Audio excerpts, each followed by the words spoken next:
eu sou estudante de Direito. Atualmente eu estou cursando o 9º período da faculdade Presidente Antônio Carlos de Teófilo Otoni. Primeiramente eu gostaria de agradecer a oportunidade estabelecida pelo Congresso, esse Congresso de Altos Estudos em Direito.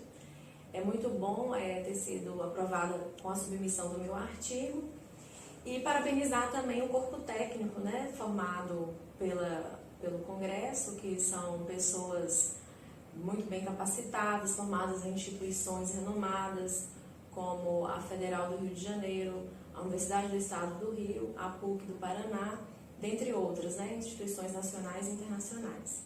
Bom, o tema do meu artigo é as medidas de segurança e a importância da política intersetorial do infrator inimputável, que é o programa chamado PAI-PJ. Essa proposta nasceu com o convite da minha professora, que ela é daqui da instituição, chama Alcelene Lopes de Amorim. Ela é psicóloga, pedagoga e ministra da disciplina de Psicologia Jurídica. Então, mediante esse convite, eu desenvolvi a pesquisa relacionada a esse assunto. Bom, vamos dar entrada, no caso, ao início dessa temática, A proposta do PAI-PJ é falar sobre a política de atendimento ao infrator inimputável e eu busco falar sobre os resultados positivos que esse programa alcançou ao longo dos anos desde a sua criação, que ele tem como objetivo buscar resgatar esse laço, esse vínculo do infrator inimputável com o meio social, com a sua família, para que seja respeitado seus direitos básicos, respaldados pela Constituição da República Federativa do Brasil, como a sua dignidade. Então, o que é o inimputável, O inimputável, ele está tipificado no Código Penal Brasileiro, no seu artigo 26 caput. Eu vou tomar nota, de uma breve leitura para vocês sobre a redação do artigo 26 caput. Artigo 26. É isento de pena o agente que, por doença mental ou desenvolvimento mental incompleto ou retardado, era ao tempo da ação ou da omissão inteiramente incapaz de entender o caráter ilícito do fato ou de determinar-se de acordo com esse entendimento.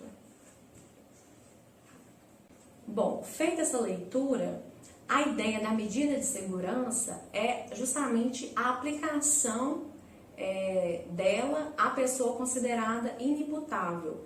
Ela tem um caráter preventivo e curativo.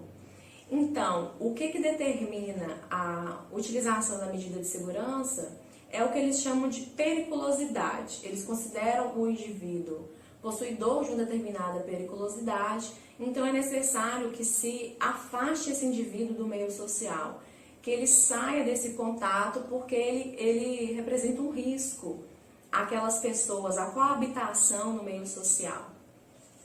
Bom, há uma demanda a ser analisada, que é a questão da duração da medida de segurança, a duração máxima dessa medida de segurança, que é uma reflexão que a gente vai aprofundar aqui no tema do artigo. Eu vou tomar nota sobre, primeiramente, os manicômios judiciários. O primeiro manicômio judiciário ele foi criado em 1921, no estado do Rio de Janeiro. E esses estabelecimentos eles têm a função de receber os inimputáveis, que cometeram um ato ilícito. A fala de um autor chamado Sérgio Luiz Carraro, ele é antropólogo, no qual no seu artigo ele fez uma referenciação que eu achei muito interessante. Eu vou fazer a breve leitura aqui para vocês. O seu artigo intitulado A História Esquecida, os manicômios judiciários no Brasil. Ele diz: os manicômios judiciários são instituições complexas que conseguem articular, de um lado, duas realidades mais deprimentes da sociedade moderna: o asilo de alienados e a prisão, e do outro, dois fantasmas mais trágicos que perseguem a todos: o criminoso e o louco. A reflexão que a gente precisa fazer é sobre o entendimento que o Supremo Tribunal Federal diz que não haverá penas de caráter perpétuo,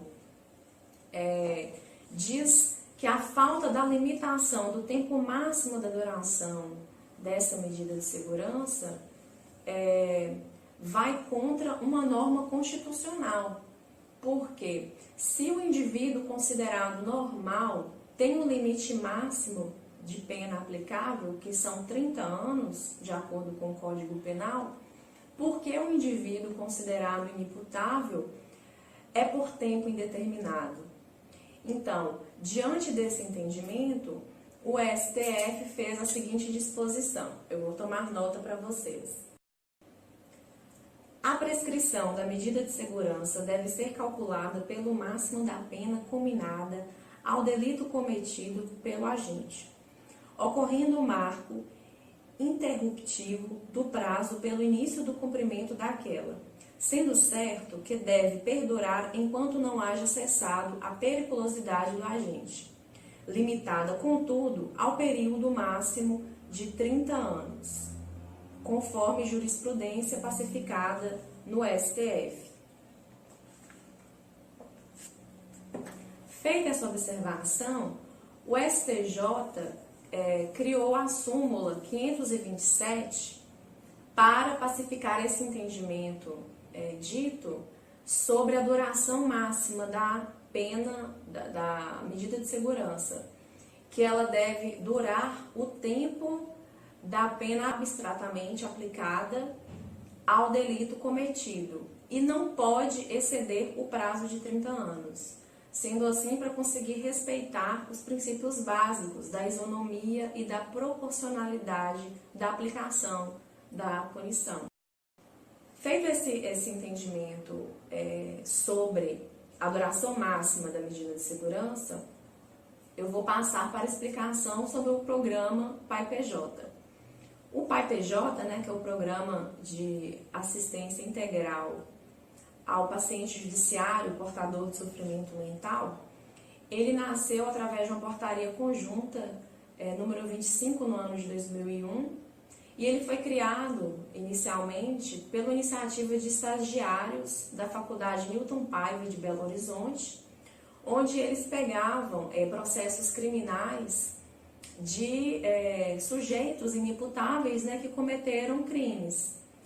E através dessa iniciativa e da avaliação desses processos criminais, nasceu no ano de 2002 a primeira casa do PAI-PJ, em Belo Horizonte. A coordenadora do programa, Fernanda Ottoni, me concedeu entrevista sobre o programa, onde eu realizei algumas perguntas para ela na cidade de Belo Horizonte, na qual será a título depois de apenas 2 perguntas e respostas que eu gostaria de destacar, Mas, quanto ao programa, ela disse que já foi mais de 6.000 pessoas atendidas, o índice de reincidência é praticamente zero em crimes de alto potencial ofensivo, onde os pacientes realizaram o tratamento até o final, e ele é embasado nos princípios da Lei de Reforma Psiquiátrica, no qual esses princípios visam justamente essa desinstitucionalização, deixar que o paciente tenha esse vínculo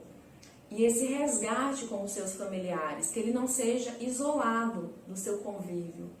Porque, segundo ela, quando acontece o isolamento dessa pessoa, é como se a própria família que testemunhou o ato congelasse naquele momento e eles próprios passam a ter receio e temer o próprio parente deles. Então, essa assistência com esse contato e essa forma de responsabilização ao paciente judiciário faz com que ele resgate esse vínculo, que ele tenha o respeito merecido e esse tratamento igual, sem ter um isolamento, uma desumanização para ele. Eu vou tomar nota sobre algumas referências que esse programa recebeu de premiações. E ele também foi espelho para a criação do PAILI no estado de Goiás no ano de 2006. Porém, ele é um programa existente apenas no estado de Minas Gerais. E segundo a coordenadora, a proposta é justamente que ele sirva de espelho para ser propagado nos outros estados.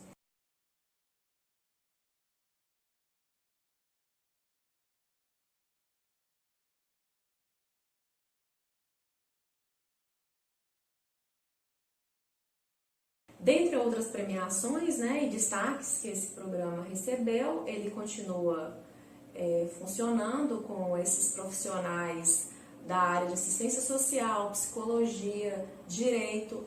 Esses profissionais se conversam, os trabalhos ocorrem justamente para ter uma assistência ampla.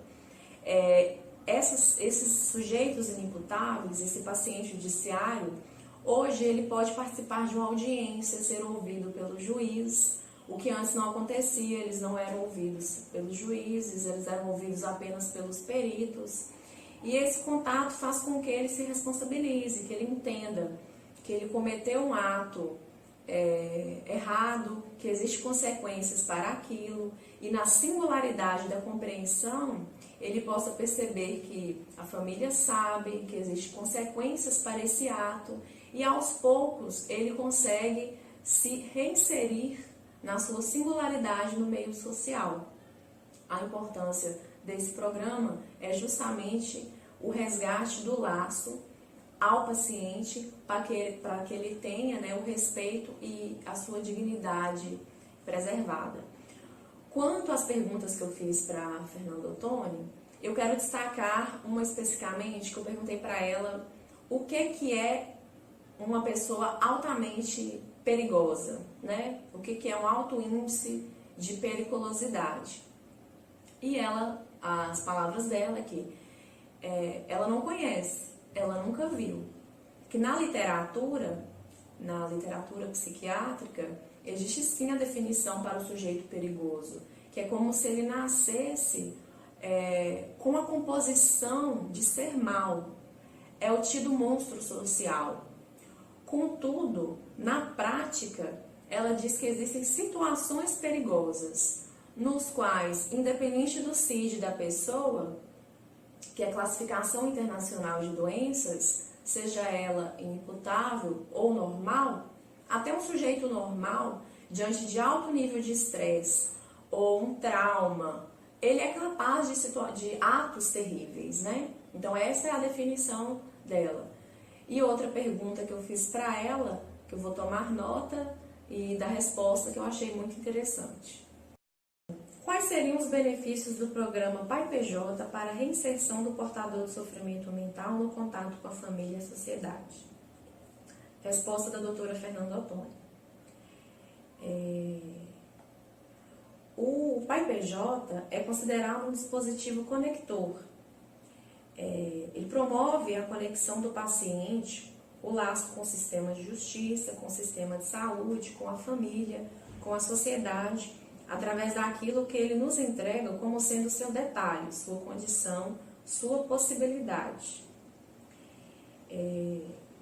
Então, o programa favorece que o paciente possa ter condições de demonstrar seu laço razoável, mesmo que seja um laço estranho, mas que ele possa demonstrar esse laço tanto respondendo pelo seu ato juridicamente, tanto com o seu tratamento.